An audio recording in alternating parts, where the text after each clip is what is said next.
Welcome to Zoom In, Zoom Out, your global look at news from Taiwan. I'm Rik Glauert.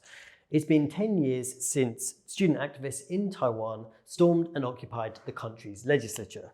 The protest to stop the forced passage of a controversial trade pact with China became known as the Sunflower Movement. Hundreds of students staged a sit-in at the legislature for more than 3 weeks, and tens of thousands took to the streets in support. The movement reshaped domestic politics, relationships with China and the rest of the world. It is often held as a major political awakening for a generation of Taiwanese. One of the movement's most prominent leaders was Lin Fei-fan. He later served as the Deputy Secretary General of the now ruling Democratic Progressive Party. He joins us here today to discuss the impact of the Sunflower Movement. Fei-fan, thank you for joining us. Thank you for having me. So it's been 10 years since that moment that you and others stormed the legislature. Could you tell us a little bit about that day, the moment when you went in, who you were with, what it felt like, what was going through your mind at that time?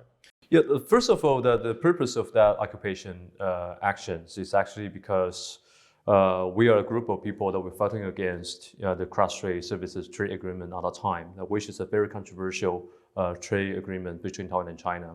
It is signed by the KMT and CCP without the proper consultation of with the people. So many Taiwanese citizens actually feel uncomfortable with that decision. So we took on the streets and protest about that. So on the date, we managed 3 waves of actions. One is from the front gates of the legislative yuan, and 2 other actions is actually from the 2 side gates in order to storming into the parliament chamber. And eventually we succeed.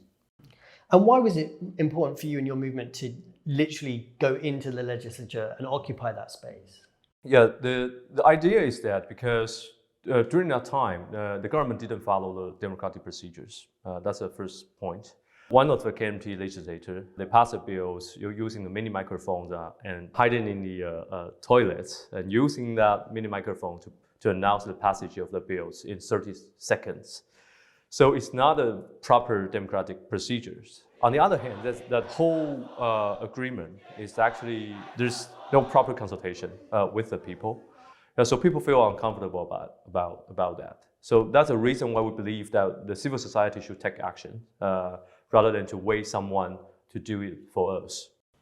And it's been called a pivotal moment in Taiwan's politics, an unprecedented moment in Taiwan's history. Why was it such an important event? Yeah, I think that originally the cross-strait services, the cross-strait relations, I should say, during that time, between 2008 to 2016, the cross-strait relations usually been decided by purely a small group of the political elites, led by the KMT and also CCP. So they are a small group of people that are deciding for the Taiwanese people about their future. But we believe that the Taiwanese people should have a say. We should have our own opinions and we should have our rights to decide our own future and fate, and also in terms of the cross-strait relations. So we believe that we should do something and to express ourselves. In that moment 10 years ago, you were an anti-establishment figure, right? Like, couldn't be more anti-establishment. You stormed into the legislature. Yeah. Now you're working with the ruling party, the Democratic Progressive Party. How could you tell us about this journey from being kind of anti-establishment to working within the governing body of Taiwan? I think that's quite different roles for me. Being a social activist, well, not necessarily directly linked to the anti-establishment concept, as what in the US or in the European countries concept. I think for me, that's I need to navigate somehow how to work with the some part of the political elite and trying to seek the balance between different opinions. Among the party members and also the supporters from the grassroots. So the China trade pact that sparked the movement was described as a life and death moment for Taiwan. Can you tell us whether the Chinese threat is still a life and death matter for the country? Yeah, I think that the conditions of then and now are slightly different. During the KMT's period from 2008 to 2016, I think the majority of concerns among the general public was that the KMT has a blueprint for the integration for Taiwan and China. Yeah. So the integration means from economic integration to political integration. And they're seeking to sign the peace treaty or peace agreements from both sides at that time. And the eventual goal is that pushing Taiwan into not just a Chinese orbit, but eventually becoming part of China. That's their original agenda. But now, with DPP in power, the situation has slightly changed. The main concern is now that our government will sell this out to China. The main concern becomes that China could someday use the force against Taiwan. That becomes one of the major concerns from the general public. So, I mean, the point of the concerns has been changed. The condition of the social status and also the political environment has also been changed. And the strategies that China conducts to Taiwan also has been changed, as well.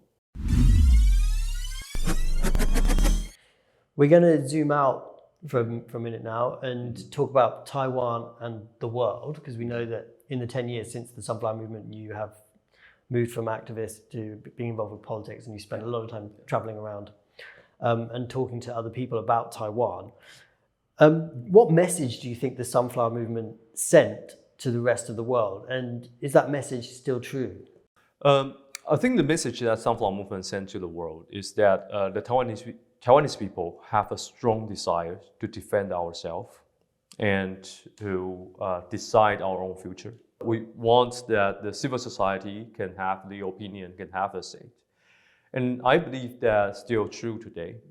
I remember that right before the Sunflower Movement happens, there are many people that they are now very optimistic about Taiwan's future. That one day Taiwan should accept the terms by China, and the US will not be able to defend Taiwan. And Taiwanese people will have no chance to fighting against that kind of coercion or threats. But just 1 month later, the Taiwanese people stand out and join the massive social mobilizations and join a massive social movement to stand out saying that we want to decide our own future. And Taiwanese people can decide our own future through a democratic actions and can through a collective actions. That's quite important for us. And to me, that also shows the determination of the people. When many people say that Taiwanese people have no desire to defend ourselves, but that the Sunflower Movement, to my understanding, is one example that shows the determination of the people, that we believe in democracy, we believe in the rights from the people. So I think that impact, not just domestic impact, but also have the huge implication for our relations to the world. At the time of the Sunflower Movement, you also communicated with pro-democracy movements in the region, for example, Hong Kong. A lot of these movements for democracy around the world are ongoing. We can look at Hong Kong, Ukraine, Myanmar. Taiwan often places itself on the front line of fighting against authoritarianism and expansionism. What have you learned from Taiwan's fight against that? I think, especially in these 10 or 20 years, that we learned a lot from our neighboring countries or cities, especially from Hong Kong as well.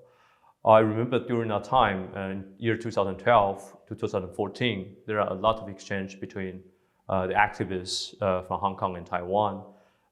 Sometimes we will send our activists to Hong Kong, and sometimes they will send their activists to Taiwan to learn the skills, learn the knowledge, and seek nuanced understanding of Chinese tactics. So I think that's a mutual learning between two sides. And that helps a lot for us to not just building the personal connection, but also to learn the new ideas and new ways to understand the Chinese agenda. That's really helpful for us in terms of our actions domestically. Yeah. How has your activism and politics affected the way you personally can go about in the world? I mean, is it difficult or dangerous for you to travel to places like Hong Kong, China, Southeast Asia? So basically, that right after the Sunflower Movement, I found myself being blocked by the Hong Kong government. So they denied grant me the visa to enter in Hong Kong. So since then, I couldn't go to Hong Kong. And later on in 2022, after Pelosi's visit to Taiwan, and me and the then ambassador to the US, Bi Xiao, also being put on the sanction list, official sanction list by CCP. So, which means that me and my family cannot enter Hong Kong or China. Yeah. And some of the other countries in Southeast Asia, we also feel a little bit unsafe to travel to. For example, probably Cambodia is one of the countries that we can go. And some of the countries in Southeast Asia, we are looking at if there's a kind of risk or something. Yeah. One place you have been traveling to a lot recently is the US, which is obviously a kind of fundamental relationship for Taiwan. Yes. And those ties between Taipei and Washington have been growing in recent years. Can you tell us about the conversations you've been having in the US and what you think about the Taiwan-US relationship? So first of all, I feel like my conversation with our US counterparts, they also express their strong support to Taiwan. And they really cares about the stability and peace across Taiwan Strait. They want to maintain the current status quo, and they want to work with Taiwan closely, to safeguard this kind of status quo.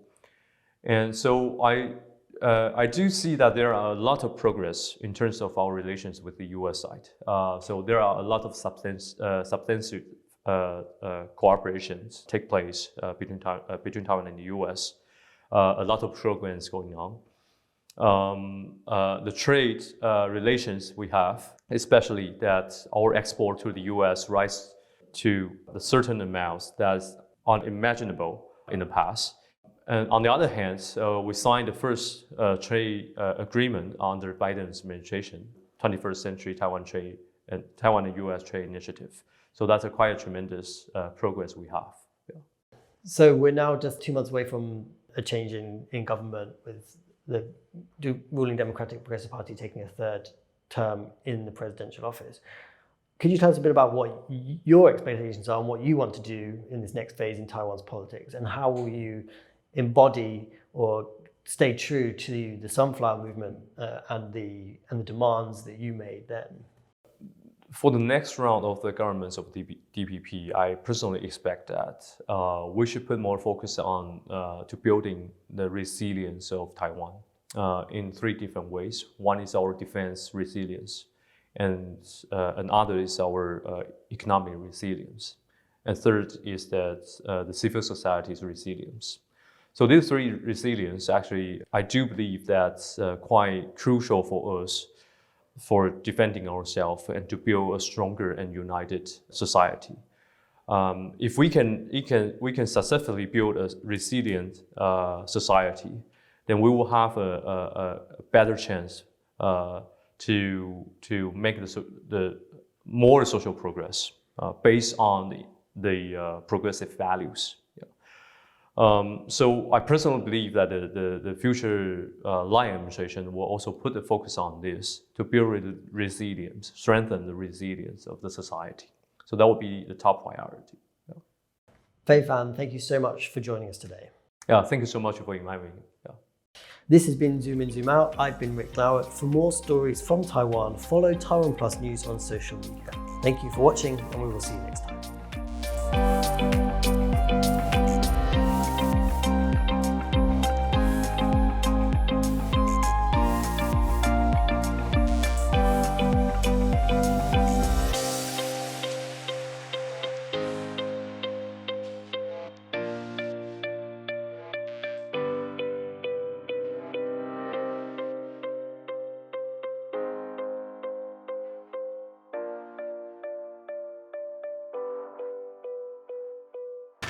In the face of adversity, the power of truth. A roadmap for a just and open world, charted by the freest country in Asia. Taipei for TaiwanPlus. TaiwanPlus News, a voice of freedom in Asia.